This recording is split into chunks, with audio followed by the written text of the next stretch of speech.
Action stations.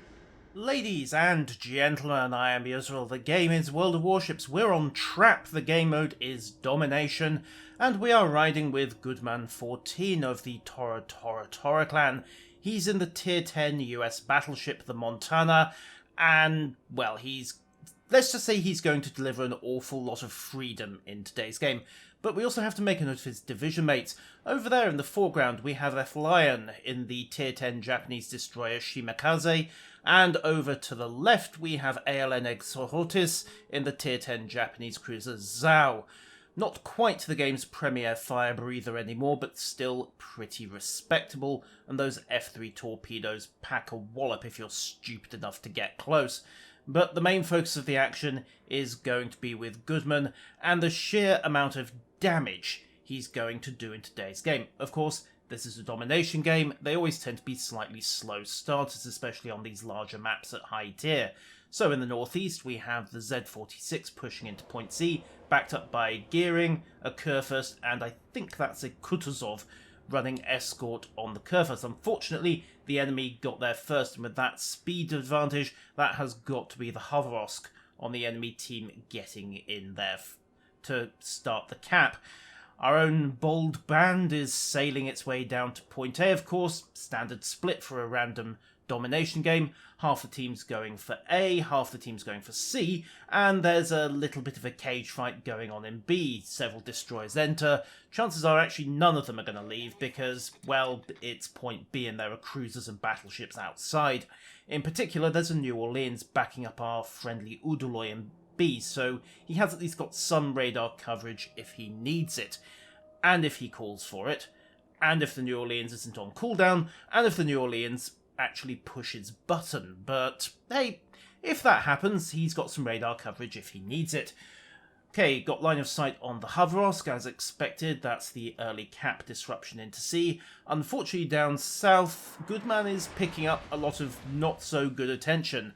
That was 4 lock-ons, maybe shading into 5. Luckily, he has got some, well, I'd like to say all-American armour, but it really isn't. It's actually about 100 metres of solid rock, but hey, it still works. Temporarily breaks contact, now there's nothing to spot him. Shimakaze is into AF Lion, getting the early cap progress, and critically persuading this Zhao to go broadside, backing off from a wall of torpedoes. Of course, there is no wall of torpedoes, and he's just gone broadside to a battleship. Is this going to be an early deletion?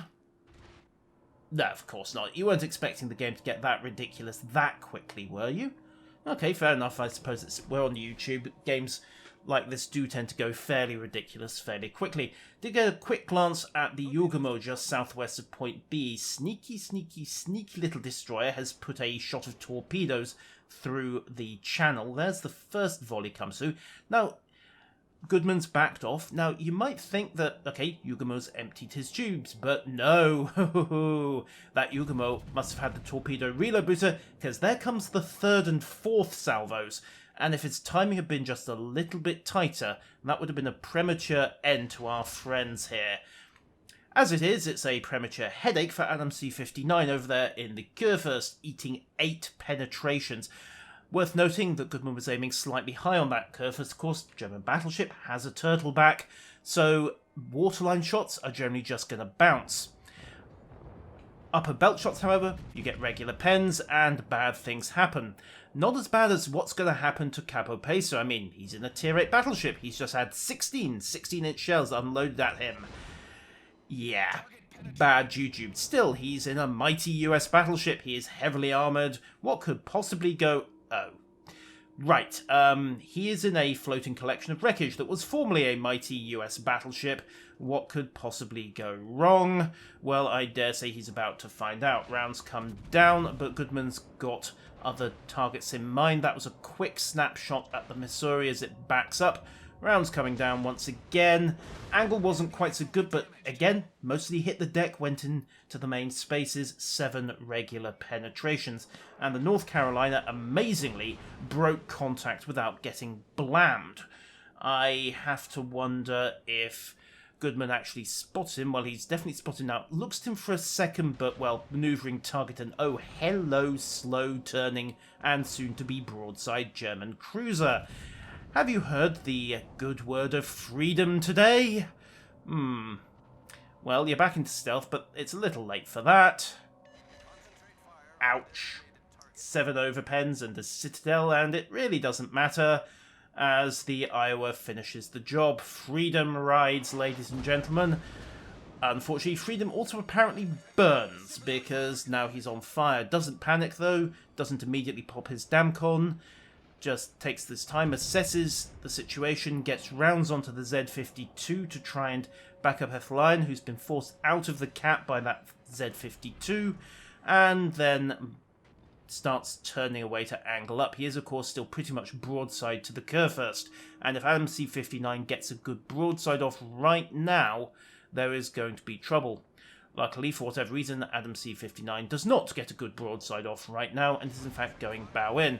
So, quick glance at Sergei, assessing the odds, but Sergei's likely about to start manoeuvring because he's just fired.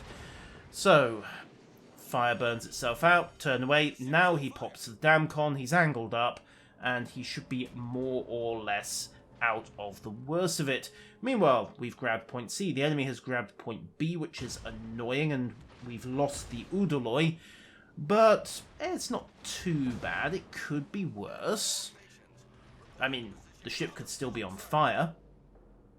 So, turn around, start to re-engage. They need to start shifting this, oi, little kiss, Arenelpim, I think that's how you pronounce that, Arenelpim? Not sure how you put the stresses on that kind of name. Turkish, assuming that's the language it's transliterated from, is not my strong suit. I actually have no idea how the pronunciation scheme works, but getting back on topic, broadside, Adam C-59, 1 Kurfürst, upper belt again. You'd think he'd learned the first time, that's another 20,000 damage. Do not sail broadside to this guy. I mean, it's only 16 super heavy 16-inch armor-piercing shells. What could possibly go wrong if you did that? Okay, rounds going down. High explosive from the Kurfürst. Sergei eyeing it up, but, well, he's barely manoeuvring. Now, he could accelerate here and get a burst of speed on, try and dodge the worst of the artillery fire, and in fact, that's exactly what he does do. That's one thing that does tend to throw people's aim, especially mine, acceleration and deceleration. People are remarkably good at aiming, in general, at constant speed targets, even when manoeuvring, but you throw in a couple of speed changes and all of a sudden, it gets quite hard. Something that's not really occurred to P-49 Warrior, who has, well, oh dear, that does not look good. Ouch. He's on fire again, of course, but hey, details, details. He doesn't panic, again, taking the time to assess the situation. This is fine. He has a repair party. Fires are light damage, and can therefore be allowed to burn, and you can just heal it back. There's the repair party. Starts putting the damage back together again. And no need to burn the damcon for a single fire. We'll just line up on this nice, juicy broadside Zhao, who's got nothing to accelerate to at the moment. What do you think? Yep. That's another citadel. And a Confederate into the bargain, and we're only halfway into the game. So, angling back up, fire has burned itself out, dodges some salvos, and this is why you don't blow premium damcon for a single fire. Because, well, sudden torpedoes from nowhere. Now he's on fire and he's flooding. Now he pops the damcon. Controls that damage over time effect, but he is still down to just shy of 48,000. He's going to be able to heal a good chunk of it back. And, well, he's not very happy with the New Orleans that's still staying well back. Pushing B, and yes, find that Yugamo because, well, we know it's got a torpedo reload booster from earlier on. If it decides to dump 16 torpedoes downrange, even a Montana is not going to be able to handle that too well. However, Sergei's, well, not looking this way, and that's about to cost him rather dearly. Another 16 rounds out, target was turning broadside. Do I even need to say it at this point? Yeah. Ouch. So, closing up. Kurfürst is into point A, but Ethelion is moving in to contest there. Goodman is moving up to reinforce point B. There's a cluster of enemy battleships to the south that's going to be providing harassing fire. There we go. And, well, they're all potentially targets, but the way they're all wriggling, they're wandering in and out of angling range. However, that Missouri had gone straight. He's gone out of detection, probably thinks he's safe, probably about to straighten up. Rounds coming down, we're about to find out. Yoink! Okay, thank you very much. I'll take that high caliber and another 3 penetrations. Unfortunately, now the Kurfürst has popped round. And, well, those aren't 15-inch guns. Can someone please call the Trading Standards Authority? That captain is mislabeled. No matter, crank round. Get the guns on. The secondaries at this point are more a nuisance than anything. The 105s on a German battleship at tier 10 can't get through most armor plate that the Montana matches, unless of course this guy's packing inertia fusing, but, well, even then, it's still more of a nuisance. The real problem is his main battery. Those 420s will go through Montana's armor. Get some rounds out at the Yugumo, speculative of course, but hey, you never know, and whoop, 1 overpen, I'll take it. Would have preferred a deletion. However, while Bismarck is being focused up on the Goodman, he's not noticed that F. Lion has sneaked around the corner and emptied the tubes. Oh dear. German battleships don't turn very well. German battleships are very large. A German battleship has just had his torpedo warning indicator go off and has realised exactly how he's going to sink. Goodbye. So, point A, secure. That Yugumo is still lurking, but we've picked up the Havorosk at point B. Could be trouble if it decides to start fire-starting the littlest tier 10 light cruiser. I don't care what it says on the label.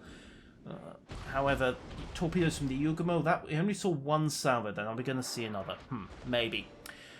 Goodman, however, bigger fish to fry. Literally, he's aiming at the Kurfürst Adam C-59 once again, sailing broadside. You'd think he'd have learned after the first 2 beatings, but, yeah. Apparently not. Havorosk pops out in front of Goodman. Now he's relatively safe. Goodman is going to need another 6 seconds to reload the main battery. 3 seconds to... It's going to be armor-piercing. That's a destroyer. I mean, what's the worst that could happen firing armor-piercing at a destroyer? Well, pretty much that. The Nerium, now captaining the floating pile of wreckage that was formerly known as Havorosk, is now, well, rapidly reassessing his options, taking Billy big steps, and probably regretting the fact that he'd loaded a heal instead of smoke. Now, heals on the destroyer, all very snazzy in theory, but the fact remains that it only heals 100 or so health per second. He only has 1700 health, and when you have armor-piercing rounds that do 4000 on a regular pen, oh dear. One parting shot from the Yugumo, flooding, fire. Okay, get it sorted. And it looks like the red team are having their own problems with, well, I'd like to say Kusotetokus, but honestly, he's got a point. If that Kurfürst in particular had been getting a bit more aggressive, they might have been able to carry this. But at this point, they're 120 points down, and they are 5 ships to 6, and critically make that 5 ships to 5 because lastly just burnt down Arenalpim Zizumo. He finally goes down, did some pretty valiant service himself even if he didn't get a kill, and oh looky, it is the floating pile of matchwood that was formerly known as a Benson. Even a Shimikaze's guns can finish that. If he can hit. Come on. Come on, little Miss Turbo, get your guns on. There we go. Got him. Yeah. Also. Right.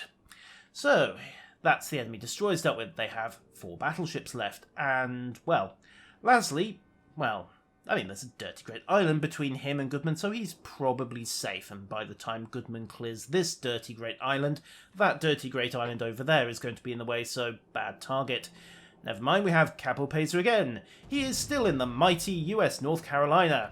He is still sailing broadside to a battleship. Say it with me. That's a paddling. How long have Jingles, myself, and so many others been trying to make this point. Oh, that was very nearly a return paddling from Adam C's main battery. But, well, luckily he missed, Goodman getting his evasives on pretty much immediately. So, line up on Adam C, who apparently didn't take the hint from his comrade's untimely demise.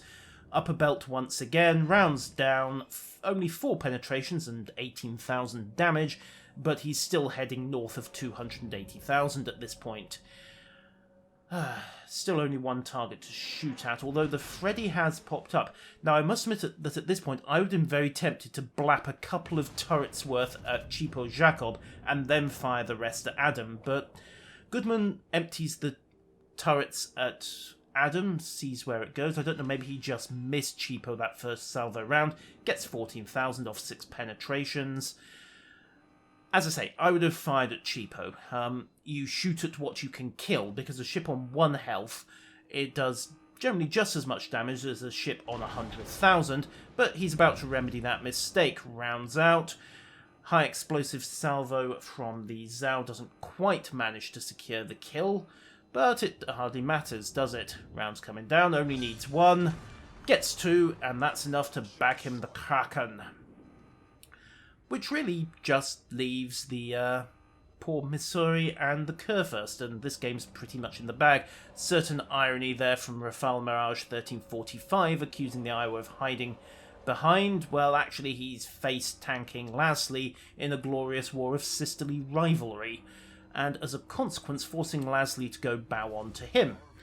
Which means that Lasley cannot go bow on to Goodman, and has therefore got to give about a 25-degree angle. Now, this isn't ideal. A good chunk of this salvo is still going to bounce from that angle if it hits main belt, but you never know. Might get a few thousand damage. There we go, just shy of 6k, 2 pens, an over, and 2 bounces. 312,000 damage done. Adam C59's probably had it. I think we can leave him to the Zhao. And between them at this point, the division has wiped out 8 out of 12 enemy ships. You have to wonder when Wargaming are going to put in the equivalent of a Brothers in Arms award for this game. It's in World of Tanks, for those who haven't heard of it. It's a, well, division. In World of Tanks they call them Platoon Award. I think it's for getting 10 kills out of a possible 15. Zhao puts down the Kurfürst, so that's Exahortis grabbing the 9th kill for the division. And, well, just eye up here, see if we can get number 10. Although it seems a little unfair, GDB might secure the kill. It'd be nice if he got something to take home.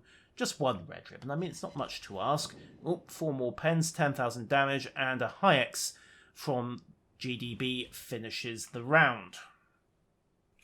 I have to wish that the replay system included the player's gun sight, because it would have been really, really useful for me to see Goodman's aiming markers and aim points for that battle. I mean, you can kind of guess it from the replay system, but no gun sight overlay, you can't see precisely what tick marks he's using to judge his fall of shot.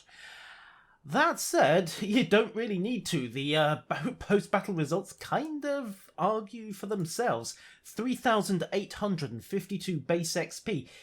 5 kills. The second and third players, the other 2 members of his division, ran up just shy of 3,600 between them. So that puts this into perspective. This really is up at the upper echelons of what a battleship can do. What's also worth noting is that New Orleans, the one who was getting so much flack in the mid-game for sitting back and not doing very much when the Yugumo was running rampant with its torpedoes, yeah, he came 4th. So just because a guy isn't doing anything right now doesn't necessarily mean that he's not pulling his weight over the course of the whole battle. Of course, it would have been more useful if the radar had been on that Yugumo a couple of minutes earlier, but hey, if wishes were horses. Well, if wishes were horses, I'd have a much higher WTR for one thing, and I'd be able to shoot straight as well. But that's another matter entirely. Over on the enemy team, that poor Freddy must be kicking himself and nursing a backache. 1200 XP, 1700 if you add in a hypothetical win bonus, so he was right up there with Ethlion, the New Orleans, and Exaho in the Zhao. Unfortunately, the rest of his team, yeah, the less said about that, the better. And if nothing else, this just serves to illustrate one of the fundamental rules of battleship combat. Don't go broadside. Seriously, guys, just don't. The karma and the shellfire is rarely as rapid or as accurate as it was in this game, but it will find you. Oh yes, it will find you eventually, and then it will find your citadels, and then you will find your port screen and a nice mug of something comforting to cry into while you contemplate your repair bills. Ladies and gentlemen, I have been Israel. That has been Goodman 14 absolutely owning face in the Tier 10 Battleship Montana, and until next time, farewell.